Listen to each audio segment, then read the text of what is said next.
Je suis donc enseignant-chercheur au département de sociologie et d'anthropologie de l'Université de Paris de Vincennes-Saint-Denis et je m'intéresse plus particulièrement donc à la sociologie et à l'histoire du monde académique. Je me suis intéressé à la démographie des disciplines académiques qui, comme je vais essayer de le montrer ici, offre une perspective particulièrement intéressante pour qui veut comprendre les mutations contemporaines de l'université française et plus particulièrement de ses fonctions sociales, professionnelles et pour finir aussi intellectuelles.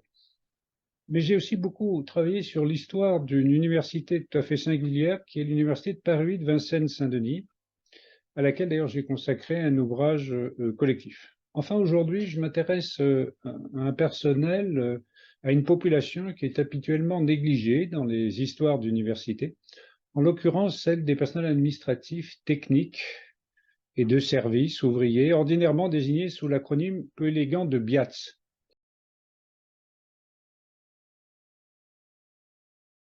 Oui, alors, depuis la Seconde Guerre mondiale, donc, la France a connu deux périodes de massification universitaire. Alors, la première, dont je parlerai plus longuement ici, a eu lieu donc dans les années 60, et elle s'est arrêtée à peu près, disons, au début des années 70. Quant à la seconde, que je n'évoquerai qu'en conclusion, elle a démarré donc à la fin des années 80.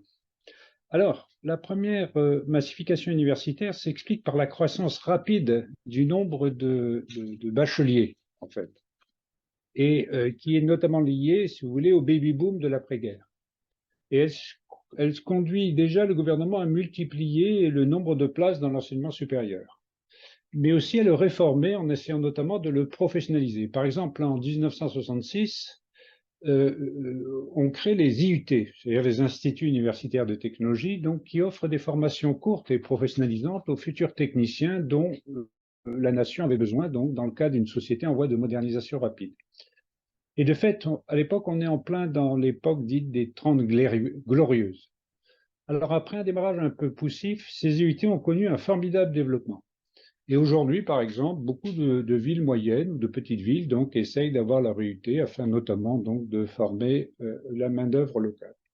Mais avant la création des IUT, on pourrait aussi évoquer celui des IAE. Alors c'est quoi les IAE? Ce sont les instituts d'administration des entreprises qui sont notamment lancés à la fin des années 50 par Gaston Berger, qui était directeur de l'enseignement supérieur et qui avait un profil d'ailleurs assez particulier, attendu que c'était à la fois un homme d'affaires et aussi un philosophe. Donc c'était une personne à double, voilà, double entrée.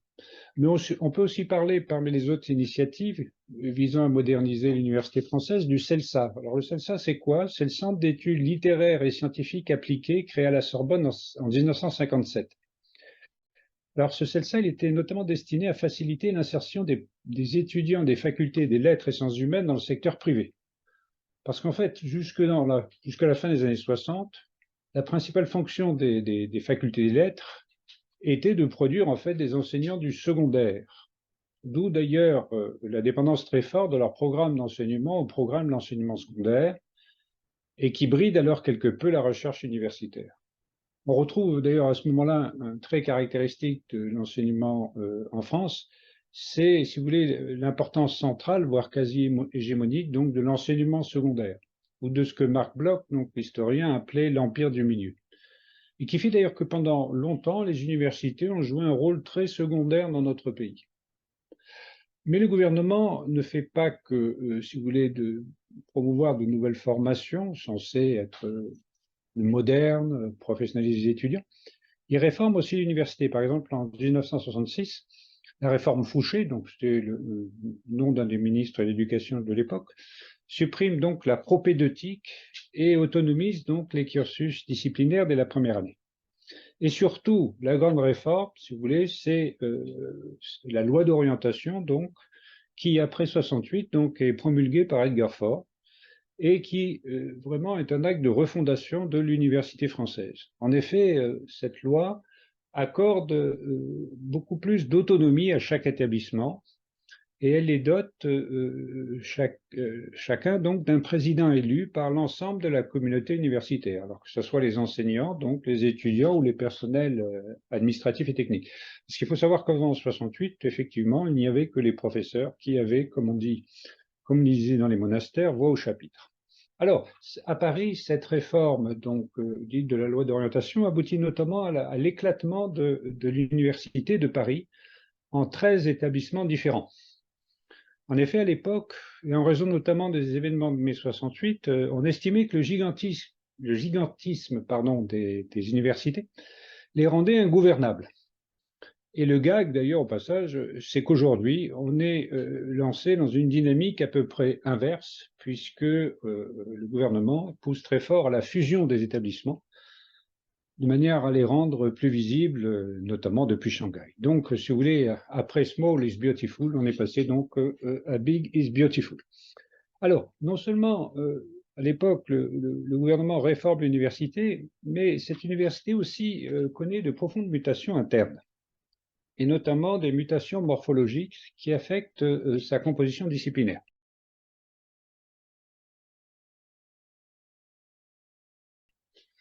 Alors ça, c'est un aspect qui est rarement abordé quand on s'intéresse à l'histoire de l'université, mais qui est pourtant très intéressant. Par exemple, si on prend le cas des facultés des lettres et sciences humaines, on observe que initialement, son cœur était constitué par ce qu'on appelait autrefois donc les humanités. Et donc le latin, le grec, y jouait un rôle tout à fait central. Et on sait d'ailleurs qu'avant 1960, le latin jouait un rôle de matière sélective, en fait. Et ça, aussi bien dans le secondaire que dans le supérieur, et jouait finalement un rôle à peu près comparable aux mathématiques. En fait, le basculement, comment dire, du latin, des humanités aux mathématiques, il date des années 60, en fait, pour préciser les choses. Et donc, oui, voilà, il y a une modification, en fait, de la morphologie des disciplines dans les facultés des lettres et sciences humaines dans les années 60, et de nouvelles disciplines apparaissent. Par exemple, avant déjà, la licence de psychologie apparaît en 1948. Celle de sociologie, donc, qui était notamment destinée à produire des ingénieurs sociaux, enfin, c'est le vocabulaire de l'époque, capables d'étudier donc de manière empirique et non pas simplement scolastique, donc les transformations en cours de la société française, est créée par Raymond Aron, donc en 1958. Celle de sciences d'éducation date de 1967. Et plus tard, on voit apparaître d'autres disciplines, comme par exemple les disciplines d'art, art plastique, cinéma, musique, théâtre, etc., danse, mais aussi urbanisme, information, communication, etc. Et donc, on voit qu'à la faveur d'une espèce de lente dérive des continents disciplinaires, l'université s'est transformée silencieusement en répondant notamment à la demande étudiante. Étudiants qui, en quelque sorte, donc, ont voté avec leurs pieds et impulsé de profondes transformations. Et ici, par exemple, on peut développer le cas d'une discipline comme l'information-communication, qui est apparue donc dans les années 80. On l'appelle aussi Infocom. En effet, en raison de son caractère professionnalisant, ou du moins supposé comme tel, cette discipline a rencontré un très vif succès auprès des étudiants, ce qui s'est répercuté ensuite sur la démographie du corps enseignant. Par exemple, en 2018, on comptait 783 enseignants-chercheurs en Infocom, contre 384 en philo, qui est pourtant une discipline beaucoup plus ancienne et prestigieuse que l'Infocom. Mais comme quoi, si vous voulez, popularité et légitimité académique ne vont pas nécessairement de pair, voire même sont peut-être antagoniques. Ce qui renvoie peut-être à un certain élitisme propre à cet univers et qui est alors plus ou moins contrebalancé, donc en l'occurrence ici par les lois du marché. Alors ici, je parle depuis le début beaucoup des facultés, de la faculté des lettres et sciences humaines, mais le même phénomène, si vous voulez, de recomposition disciplinaire s'observe aussi dans les autres facultés. Par exemple, en droit et sciences économiques, on peut penser au boom contemporain donc de ce qu'on appelle les sciences de gestion. Alors, la chose est assez amusante puisque les sciences de gestion, en fait, apparaissent à l'université en 1968, en fait. Et aujourd'hui, en fait, les sciences de gestion comptent plus d'enseignants-chercheurs donc que l'économie. Mais en sciences, on pourrait aussi, par exemple, parler de l'expansion foudroyante de l'informatique, qui aujourd'hui compte nettement plus d'enseignants-chercheurs que les mathématiques pures. En fait, si vous voulez, avec ces disciplines que sont l'infocom, l'informatique, les sciences de gestion, on voit bien qu'on a affaire à une série de disciplines particulièrement emblématiques donc, de notre modernité, hein, et que finalement l'étude de la démographie des disciplines académiques est une formidable entrée pour qui veut comprendre en fait l'histoire récente des universités et surtout donc leur tournant professionnalisant. Sachant que, bien évidemment, cette évolution des disciplines posait aussi la question de la nature du savoir posé par les transmis par les universités, et par là donc d'une transformation de la culture en général. Voilà.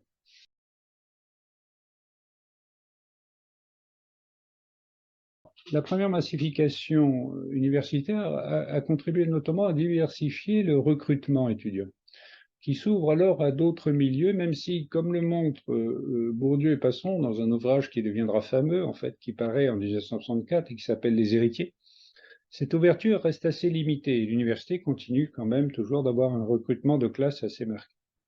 Alors, il me semble que l'arrivée de ces nouveaux publics qui sont moins ajustés, disons, aux exigences de l'enseignement universitaire traditionnel va contribuer à mettre en crise l'université. Et ici, je pense par exemple à la critique du cours magistral et à ce slogan souvent entendu en mai 68, selon lequel, je cite, « Tout enseignant est enseigné, tout enseigné est enseignant ». Bref, et au travers de la politisation généralisée des questions pédagogiques, le rapport de domination pédagogique donc est interrogé. Ce qui obligera ensuite les universitaires donc à transformer leurs pratiques, en essayant notamment de rompre donc avec la verticalité et le théoricisme donc habituel de l'enseignement universitaire traditionnel. Alors, cette rupture, n'est pas facile, est plus ou moins facile à accomplir selon les disciplines. C'est vrai que dans des disciplines empiriques, où on fait faire du terrain, notamment aux étudiants, je pense à la sociologie, à la psychologie, éventuellement à l'anthropologie, on peut peut-être plus facilement peut-être rompre avec le cours magistral, hein. Alors que, si vous voulez, dans les disciplines plus classiques ou plus livresques, hein, qui sont fondées plutôt sur l'étude des livres, hein, c'est peut-être plus difficile. Et ici, je voudrais pour preuve l'exemple, des philosophes de Vincennes, donc hein, cette université qui est créée après mai 68, donc une université critique, hein, qui se voulait révolutionnaire.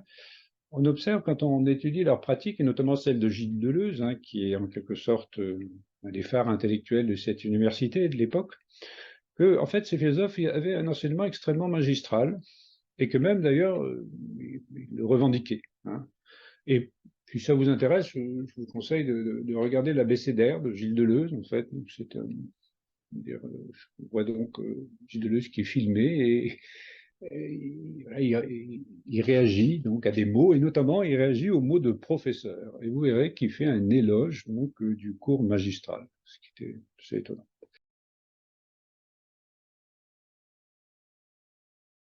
Au sortir de la Seconde Guerre mondiale, on ne compte qu'un tiers de femmes donc, dans l'université française, alors qu'en 67, elle représente près de 41,7% des effectifs.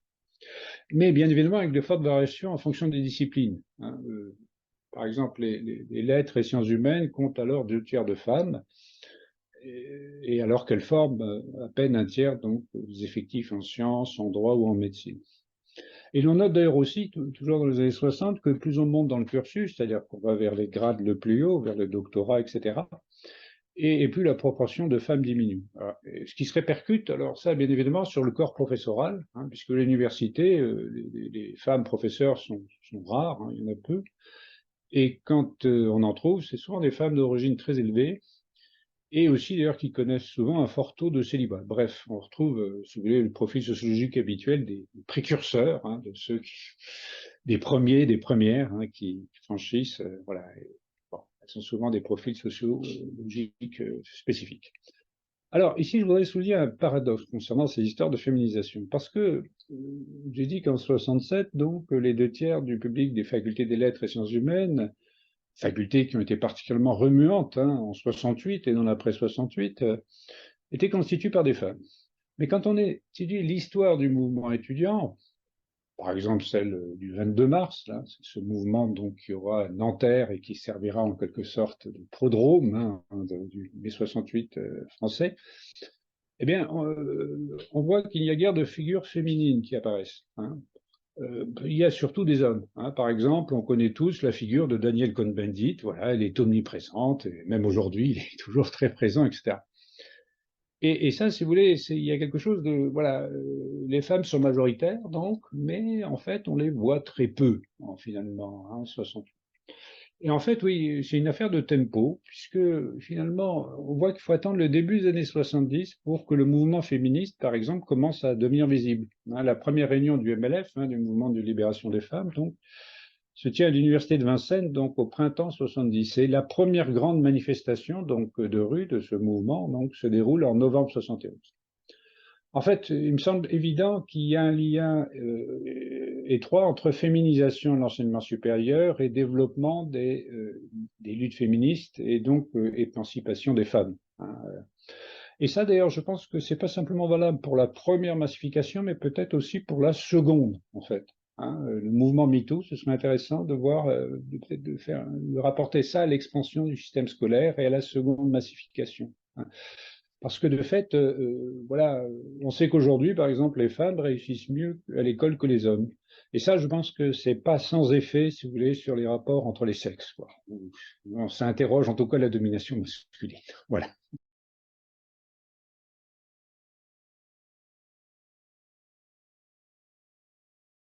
Alors, dans le cas français, concernant les luttes anticoloniales, il faut déjà rappeler l'importance de la lutte conduite au début des années 60, donc par l'UNEF, c'est les syndicats étudiants, contre la guerre d'Algérie, et plus spécialement contre la conscription étudiante, parce qu'effectivement, les étudiants ils n'avaient pas envie de faire cette guerre. Et comment dire, cette lutte qui sera puissante dans le monde étudiant va notamment permettre au mouvement étudiant de nouer des relations avec la fraction anticolonialiste en fait du corps enseignant. Sachant aussi qu'en raison de l'héritage colonial de la France, une fraction non négligeable donc des enseignants du supérieur ont une expérience dans les colonies. Par exemple, on peut penser à l'université d'Alger. Alors bien sûr, l'Algérie était un département français initialement, mais par exemple Dakar, l'université Gaston Berger d'ailleurs, de Gaston Lepas, où tout le système, ce qu'on appelait les coopérants. Vous savez, la France envoyait des enseignants à titre de coopérants. Donc il y a une certaine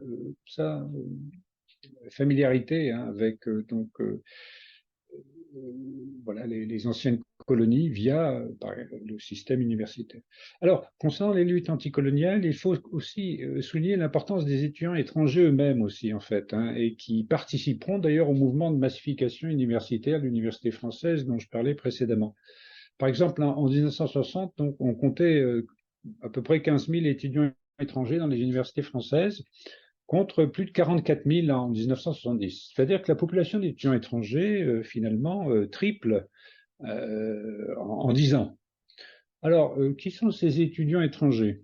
Alors, initialement, il y a une assez forte proportion d'étudiants européens comme d'Américains, notamment du Nord, d'ailleurs, au passage. C'est assez intéressant de savoir que les Américains, voilà, jusque dans les années 60, se tournent vers la France, en fait. Chose voilà, qui n'est plus d'époque, ou moins. Et comment dire, donc en début de période, beaucoup d'étudiants européens et américains, mais petit à petit, ceux venant du continent africain, donc aussi bien du Maghreb que d'Afrique subsaharienne, deviennent majoritaires. En 67, en 1967, donc juste avant 68, donc les étudiants qui viennent d'Afrique rassemblent 34% de l'ensemble de la population étrangère, alors qu'ils forment 54% en 1980. En fait, dans les années 70, on assiste donc à une forme disons, de tiers-mondisation donc, du public des étudiants étrangers, sachant qu'à l'image de nombre de leurs camarades français en lutte, par exemple, contre la guerre du Vietnam, beaucoup de ces étudiants étrangers sont aussi engagés politiquement, dans par exemple, les luttes de libération nationale, ou plus généralement, donc, sont en lutte contre l'impérialisme, d'ailleurs qu'il soit français, américain ou autre, etc. Alors ça, c'est assez intéressant parce que ce public va notamment contribuer dans les universités françaises au développement des recherches, notamment en sciences économiques et sociales, sur la question du tiers-monde, du développement inégal, des rapports de domination entre pays, etc., etc. Sachant aussi que quand ils retournent dans leur pays, ce qu'ils font le plus souvent à l'époque, en début de période du moins, beaucoup intègrent ensuite la fonction publique, hein, des fonctions publiques qui sont en voie de construction, hein, puisque beaucoup de ces pays sont en voie de bâtissent en quelque sorte leur État à cette époque-là.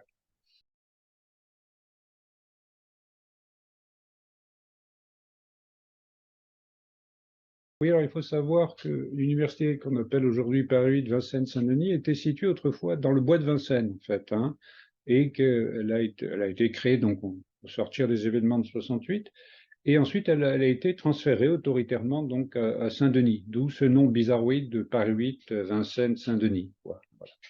Alors effectivement, donc Paris 8 a joué un rôle tout à fait clé dans l'ouverture à d'autres publics, ce qui s'explique donc par l'histoire de cette université, parce que en fait avec sa consoeur Dauphine, enfin je ne sais pas si vous connaissez Dauphine, c'est une université plutôt chic, de gestion d'ailleurs, hein, voilà, qui est dans les quartiers chics, hein, du côté de la porte Dauphine, et donc elle a été créée en même temps donc, que Dauphine, au lendemain de 68, afin de répondre aux critiques que beaucoup d'étudiants et beaucoup aussi d'enseignants donc adressaient, disons, à l'université traditionnelle et notamment à son élitisme, hein.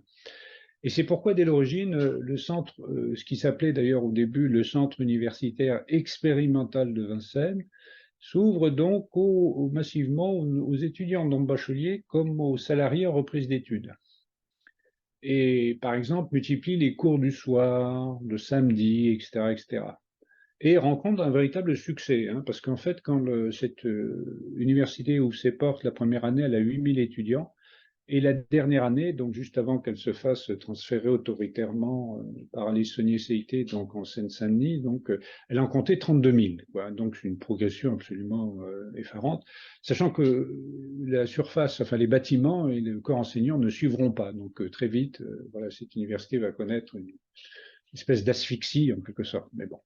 Alors, un autre facteur aussi non prévu par les créateurs de Vincennes, mais qui découle notamment de son parti pris initial d'ouverture, va contribuer fortement à l'identité de cet établissement.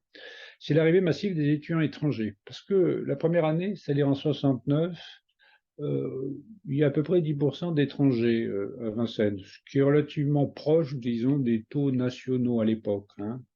Mais ce taux double l'année suivante, et il finit par culminer à 47% en 77, ce qui est vraiment très important, hein. Et ça fait à ce moment-là de l'université de Vincennes la plus, en quelque sorte, étrangère de France, hein. Et d'ailleurs, ça, c'est une caractéristique qu'elle a conservée, hein. Si vous allez à Paris 8, si vous prenez le métro, donc vous allez au bout de la ligne 13, Saint-Denis Université, et si vous promenez dans cette université, vous verrez qu'il y a beaucoup d'étudiants étrangers et qui aussi, comme je le disais précédemment, viennent essentiellement en fait des anciennes colonies françaises, hein, c'est-à-dire des gens qui viennent du Maghreb, d'Afrique subsaharienne, etc. Voilà, donc en fait, cette forte présence étrangère est à Vincennes qui accueille en fait des vagues successives de migrants comme de réfugiés politiques. Alors oui, il y a une chose qu'on oublie, c'est que l'Europe, dans les années 60-70, vous avez des dictatures, hein. Par exemple, vous avez une dictature au Portugal, vous en aurez une en Grèce, etc. Et donc tout ça, ça va déterminer, hein, des flux d'étudiants étrangers, hein, très très fortement. Et donc cette population étrangère va faire de cette université une espèce de caisse de résonance, donc des grands événements politiques internationaux, et va l'ouvrir aussi à des préoccupations sur le monde, et notamment va aider en quelque sorte les enseignants, les étudiants français à sortir, disons, de leur franco-centrisme spontané, hein, puisque quand on observe, d'étudier un peu le monde académique, c'est vrai qu'on voit qu'on s'étudie déjà soi-même, en l'occurrence, et qu'il est difficile de faire part, donc, une part plus importante à l'étranger. Mais bon, je ne développe pas, ça mériterait beaucoup de... Voilà.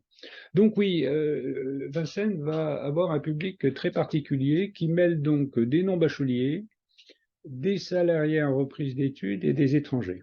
Et le fait d'avoir ce type de public va obliger, si vous voulez, les enseignants à s'adapter, quoi. Et notamment, chose intéressante, à tenir compte de l'expérience sociale souvent très riche, en fait, de ces étudiants.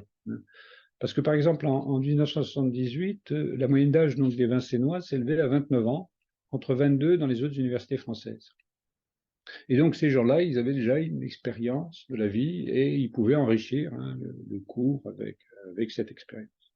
D'où donc la très large ouverture de cette université sur le monde et par conséquent sa très forte réceptivité, une demande intellectuelle, sociale et politique multiforme, qui en plus d'ouvrir les programmes vers des objets, des problématiques qui étaient habituellement refoulées ou dévaluées par l'intellectualisme et la bienséance académique de l'époque, par exemple la politique, la domination, le corps, la sexualité, le racisme, la question du désir, des pays du tiers-monde, des femmes, des marginaux, va aussi contribuer au développement de nouvelles disciplines. En effet, à Vincennes, ça va être en quelque sorte l'université des nouvelles disciplines. Et par exemple, la sociologie, la psychologie, les arts, mais ensuite l'urbanisme, la linguistique, la psychanalyse vont se développer.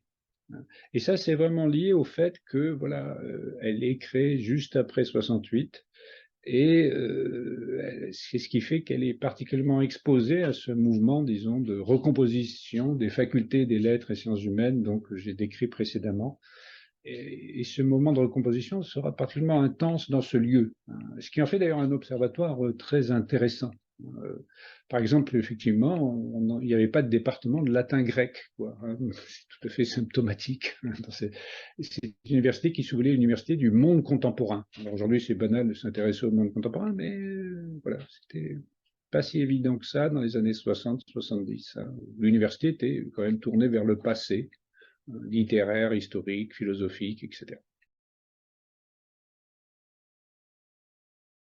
La seconde massification universitaire est notamment nourrie par, ou initiée plutôt par la politique des 80% d'une classe d'âge au niveau du bac, donc lancée par Jean-Pierre Chevènement au milieu des années 80.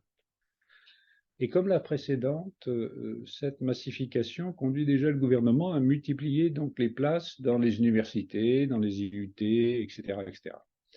Et donc à la fin des années 80, le gouvernement Jospin lance donc un plan qui s'appelle plan Université 2000, et donc qui est destiné à créer de nouvelles places en tenant notamment compte, si vous voulez, des impératifs d'aménagement du territoire, parce qu'une des caractéristiques du système universitaire français, c'est qu'il est extrêmement centralisé sur Paris, quoi. Et ça a été très critiqué, quoi. Il fallait, voilà. Alors, non seulement donc on ouvre de nouvelles places, mais il y a aussi des réformes qui sont lancées à l'époque. Par exemple, en mai 1989, donc le ministère lance la politique dite de contractualisation, donc des rapports entre l'État et les universités. Celle-ci donc suppose que chaque établissement élabore un projet donc fondé sur un état des lieux et une analyse d'environnement régional. Et donc, à travers cette politique de contractualisation, les établissements sont invités à faire preuve d'autonomie. Alors, on incite donc les établissements à être autonomes, mais en même temps, si vous voulez, la tutelle du ministère reste toujours extrêmement forte, en fait. Et pourquoi? Tout simplement parce que l'essentiel des ressources des universités françaises, elles viennent finalement du ministère, quoi. D'où, disons, le caractère plus ou moins infantilisant, en fait, pour dire les choses de manière un peu psychologisante, donc des relations entre le ministère et l'université, et la position aussi particulièrement inconfortable donc, de leurs présidents, qui sont pris entre, disons, le marteau du ministère et donc l'éclume de leur mandat. Alors, il me semble que la principale différence, si vous voulez, entre la première et la seconde massification est que les réformes d'enseignement supérieur et de la recherche qui se succèdent alors un rythme accéléré et qui touche donc aussi l'ensemble du système universitaire dans le monde, sont d'inspiration néolibérale. C'est-à-dire que toutes ces réformes, en fait, ont un modèle qui est celui des grandes universités américaines, dont au passage on notera que les budgets n'ont pourtant rien à voir avec ceux des universités publiques françaises. Et donc, ces réformes d'inspiration néolibérale assimilent en fait les universités des entreprises. Et il faut à ce moment-là donc les doter de véritables managers. Et ce, donc, au mépris, disons, de la tradition de collégialité qui est habituellement la leur. Alors, par exemple, ça, c'est le sens de la loi LRU, hein, donc, qui s'appelait Liberté et responsabilité des universités, qui est votée en 2007, donc, sous le gouvernement Sarkozy. Et le principal objectif de cette loi, c'est d'instaurer une gouvernance forte, en fait, à la tête des universités. Il y a cette idée que, bon, c'est pas l'arbre, ces discussions, cette collégialité, tout ça, c'est pas efficace, en quelque sorte. Voilà, il faut des vrais chefs, en l'occurrence.